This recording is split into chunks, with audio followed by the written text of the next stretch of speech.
There's a moment that happens to almost everyone at some point in their financial life. A moment when they check their account balance, see a number they've never seen before, and feel something shift. Not joy exactly, though that might be part of it. Something more like a quiet realization that the rules they'd been playing by no longer quite apply. The money starts doing things they didn't expect. Opportunities appear that weren't visible before. And slowly, almost imperceptibly, the experience of having money begins to change in ways that are difficult to articulate but impossible to ignore.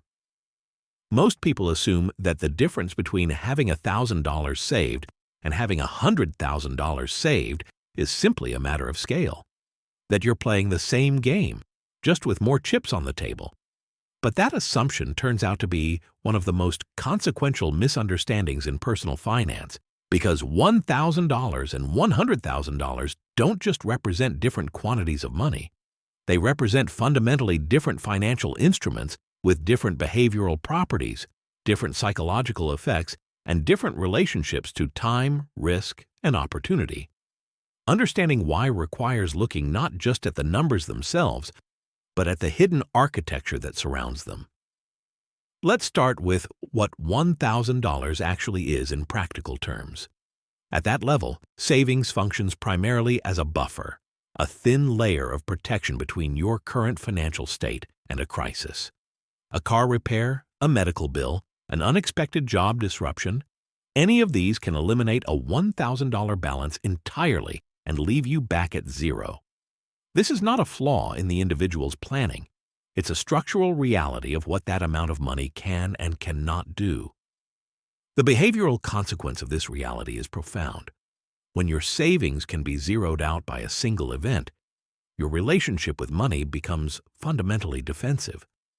Every financial decision is filtered through the question of whether it might expose you to catastrophic loss, and that constant defensive posture consumes enormous cognitive and emotional energy.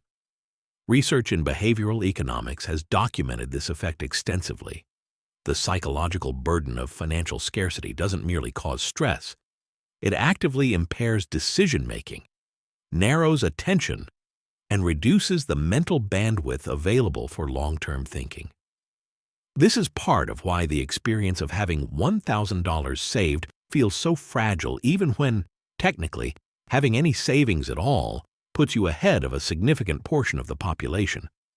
The fragility isn't imagined. It's mathematically real.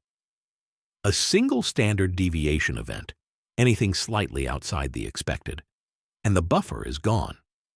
So the money, though it exists on paper, doesn't feel stable because structurally it isn't. Now consider what changes at $100,000. The first and most obvious change is that the buffer becomes genuinely robust. A car repair doesn't zero out the account. A medical bill is painful but not catastrophic. A job transition becomes a choice with a runway attached to it rather than an emergency requiring immediate resolution. But the more interesting changes happen at the level of financial mechanics that most people don't think about explicitly. At $100,000, money begins generating money in a way that is perceptible and compounding rather than theoretical and negligible.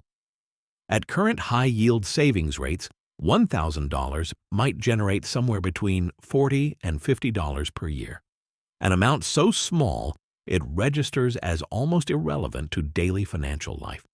But $100,000 at the same rate generates $4,000 to $5,000 annually, which begins to approximate a meaningful secondary income stream.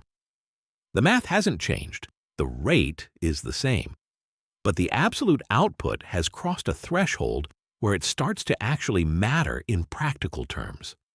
There's a concept in mathematics sometimes called a phase transition, the point at which a system doesn't just change in degree, but changes in kind. Water doesn't get gradually more frozen as temperature drops. It freezes, and in doing so, becomes a structurally different substance. Something analogous happens with capital at certain thresholds. $100,000 isn't just a lot of $1,000 increments stacked together.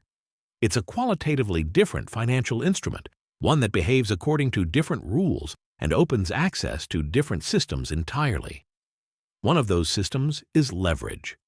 At $1,000, you are largely a consumer of financial products.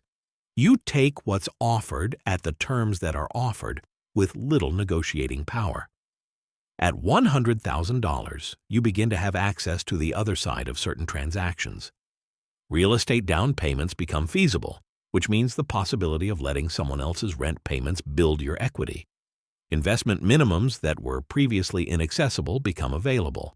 The compounding effect of diversification across asset classes becomes genuinely achievable rather than purely theoretical. None of these things are guaranteed to produce wealth, and none of them are instantaneous, but they represent a structural expansion in the range of financial moves available to you, which is itself a form of capital. The psychological shift that accompanies this transition is equally significant and perhaps less often discussed. There's a well-documented phenomenon in behavioral finance, sometimes referred to as loss aversion asymmetry, which describes how differently people process the prospect of losing money depending on how much they have. When $1,000 is your entire financial cushion, the prospect of losing even a fraction of it activates the same stress response systems as a genuine threat because functionally it is one. But when $100,000 is your cushion, market fluctuations that might temporarily reduce your balance by a few $1,000s are psychologically manageable in a way that the equivalent percentage loss on $1,000 simply isn't. This means that access to higher returning, longer horizon investments becomes practically possible not just because the minimums are met, but because the psychological architecture required to hold those investments through volatility becomes available for the first time. What this all points to is something that the standard conversation about saving money tends to obscure. There isn't a single, linear experience of having savings. There are thresholds, and crossing them changes not just how much money you have, but what money is capable of doing for you.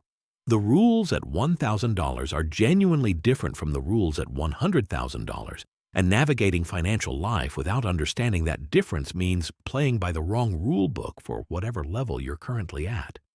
This has a practical implication that goes beyond mere motivation. If the goal is simply save more money, the path and the priorities look very different depending on where you are relative to these thresholds. Below a certain level, the primary objective is building a genuinely robust buffer. Not investment optimization, not asset allocation, not yield chasing, but the structural work of getting to a position where the next standard deviation event doesn't reset the clock to zero. Above that level, a different set of questions becomes relevant, and the energy that was previously consumed by defensive financial posture becomes available for longer-term thinking. The most important thing to understand is that these thresholds aren't arbitrary milestones. They're structural features of how capital behaves. Money, at different scales, operates according to different mechanics, opens access to different systems, and produces different psychological environments. Understanding where you are in that landscape and what the actual rules are at your current level is one of the most grounding and practically useful things a person can do with their financial attention. Not because it guarantees any particular outcome, but because it allows you to engage with reality as it actually is, and that, in most domains of life, turns out to be the most reliable starting point for anything that actually works.